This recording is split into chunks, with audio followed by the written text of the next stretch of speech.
Bu günler təşrik günləridir. Yani Qurban günü, Zülhiccə ayının 10'u, 11'i, 12'si. Yani 3 gün. Təşrik günləri 3 gündür. Ve bu günlerde ne etmek lazımdır? Allah Resulü sallallahu aleyhi ve sellem buyurur ki, təşrik günlərində oruç tutmayın. Çünkü bu günler yemek, içmek ve Allah'ı zikir etmek günləridir.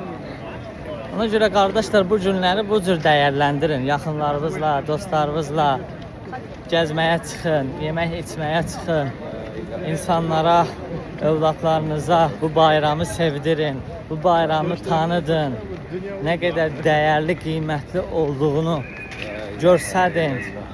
Ve sevinç de, yani bayram sevinçdir ve sevinç de insanın fitrətinin istediği bir şeydir.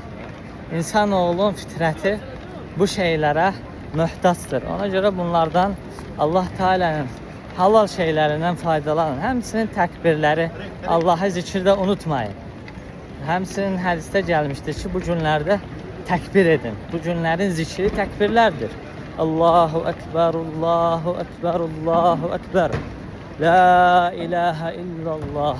Vallahu Ekber, Allahu Ekber. Ve lillahil hamd. Bu kimi zikirləri qardaşlar çalışın. 3 günlərdir. Az sayılı olan günlərdir. Ona göre değerlendirin. Barakallahu feykum.